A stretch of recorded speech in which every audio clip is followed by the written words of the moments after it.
ছোটবেলা থেকে মামার বাড়িতে মানুষ, সেই সুবাদে আমি তোদের নিজের ভাবি। তো ভাবনাটা আটকাচ্ছে কোথায়? তাই বলে তুই একটা হাবা গোবা মেয়ে বিয়ে করবি? হ্যাঁ,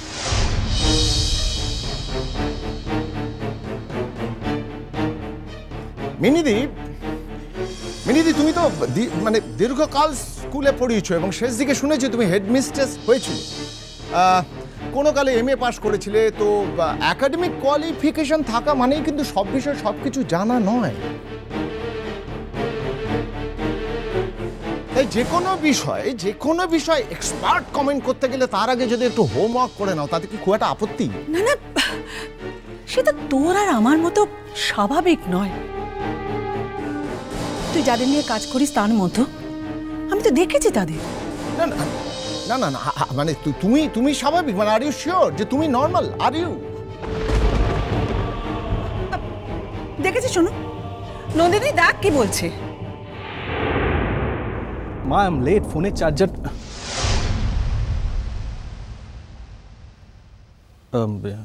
চার্জারটা কোথায় রেখেছো? পাচ্ছি না। চার্জার? দাঁড়া দেখছি। এই দাঁড়াও নন্দিনী, দাঁড়াও। আলোচনা মাঝপথে যখন এসেই গেছে তখন ব্যাপারটা তুমি মিটিয়ে দিয়ে যাও। হ্যাঁ, আজ দুটো একটু থাক। দেখ, তুই বড় হয়েছিস, তাছাড়া তোর মতামতের দাম আমার কাছে সবসময় একটা আছে। তার উপর তুই ডক্টর, তুই ব্যাপারটা মেডিকেলি, মানে মেডিকেল গ্রাউন্ড থেকে বিষয়টা দেখবি। যদিও কারোর মতামতের উপর এখন আর কিছু নির্ভর করছে না, কারণ ডিসিশনটা আমি নিয়ে নিয়েছি।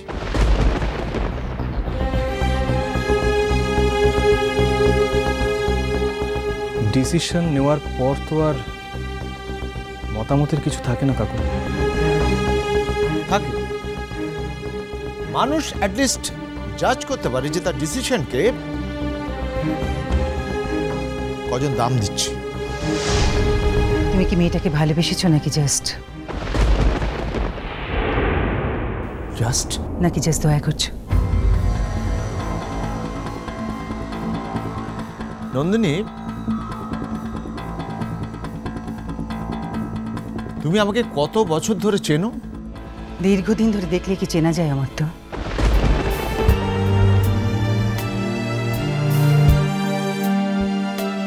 সব সময় কি দেখা দিয়ে চেনার বিচার করা যায়? এই কি হচ্ছে এগুলো? ব্যাপারটাকে তো সিরিয়াসলি নিচ্ছ কেন? হ্যাঁ, তোমরা কলেজ লাইফে দুজনের বন্ধু, বেস্ট ফ্রেন্ড যাকে বলে।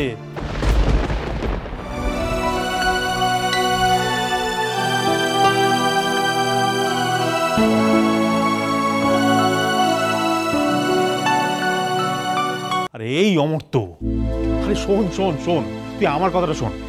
নন্দিনী এসব বলছে কেন বলতো? হ্যাঁ, একদম জেদ করে বলছে, তোর কথার উপর কথা বলবে বলে বলছে। তাহলে অন্য সময় কি বলে জানিস? বলে অমর্ত্যকে আমি যতটা চিনি, অমর্ত্য নিজেও নিজেকে চেনে না। ভাবতাম, ভুল ভাবতাম। দাঁড়া নন্দিনী, কোথায় যাচ্ছিস তুই? কি হলো? রাগ করে কোথায় যাচ্ছিস? হ্যাঁ, আয় বলছি, আয়। মিনিদি, রাগ করা তো কিছু নেই মিনিদি। জুডোর চার্জারটা আনতে যাচ্ছি, ওর দেরি হয়ে যাচ্ছে। তো না, দেরি হচ্ছে না। জুডো এখন এখানে থাকবে, তাই তোমাকেও আর তাড়াহুড়ো করতে হবে না।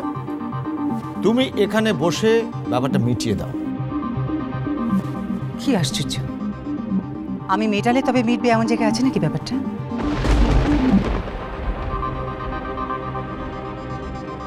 Sorry to interrupt. মা, কাকুন একজন অ্যাডাল্ট, রাইট? তো কাকুন কাকে বিয়ে করবে সেই বিষয়ে আমরা সকলে এত কেন ভাবছি? তুমি চুপ করো, জুডো বুঝবে না। কি বুঝবে না নন্দিনী? বুঝবে না যে পরিবার, সমাজ এসবেরও একটা দাম থাকে।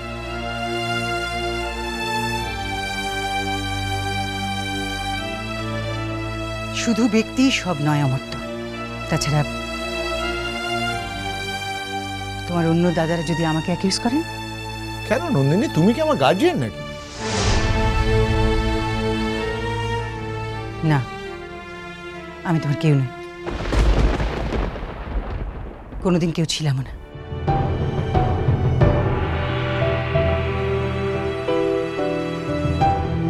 একই কথা নন্দিনী, আর তোকেও বলি হারিয়ে যাই ভাই, ক্লাসমেট বলিস, কতবার বলেছি সম্পর্কে বড় বৌদি, বৌদি বলে ডাকবেই না। আমি অনেকবারই বলতে চেয়েছিলাম, নন্দিনী নিজেই সেটা অ্যাকসেপ্ট করতে পারে না।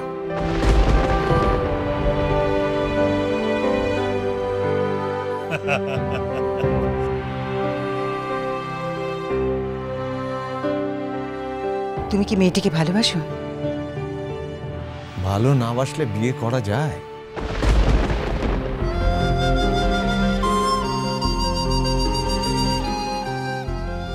আমি এই বিয়েতে রাজি অমর্ত্য। সারা জীবনে তো কখনো আমার দাদাকে ভালোবাসতে পারবে না নন্দিনী। ভালো না বেশে সারাটা জীবন একসঙ্গে থাকতে পারবে? পারবো, অমর্ত্যকে ভালোবাসি বলে ভালোবাসি, তবু তো অন্তত সারাটা জীবন একটা গভীর আত্মীয়তার সুতোয় বাঁধা থাকতো। নন্দিনী, আমি নিজে তোমার মাকে জানিয়ে আসবো অমর্ত্য, জানিয়ে আসবো যে বিয়েতে আমার কোনো অমত নেই।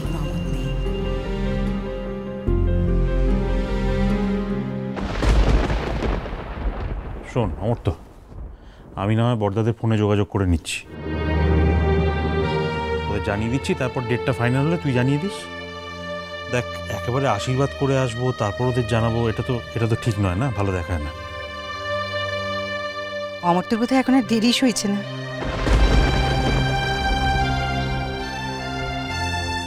না সইছে না। তুমি তো আর মিনিদি নও। তুমি নিশ্চয়ই জানো যে এসব ছেলেমেয়েরা খুব বেশি দিন বাঁচে না।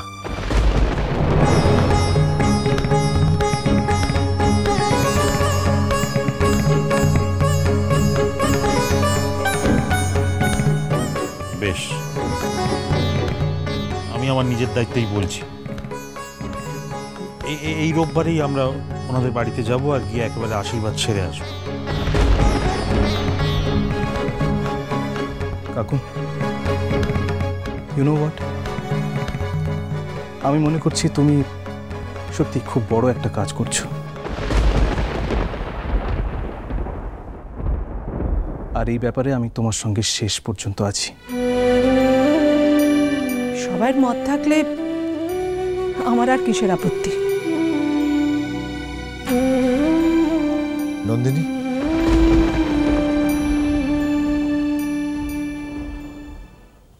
তুমি কিছু বলবে না?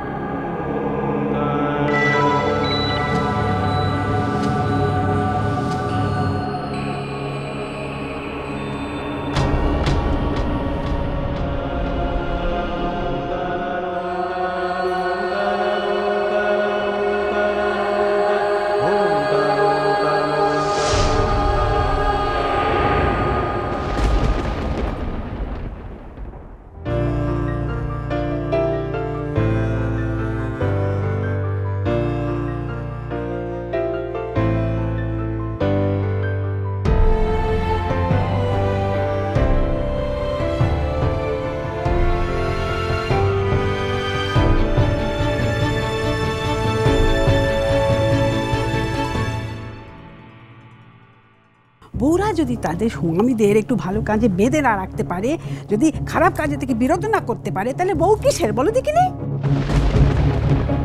ঠিক, একদম ঠিক বলেছো তুমি ঠাম্মা, আমি একেবারে মাথায় ঢুকিয়ে নিলাম।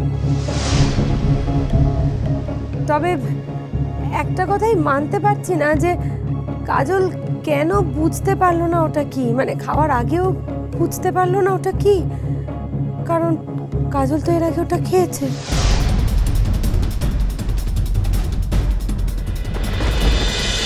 Sunday,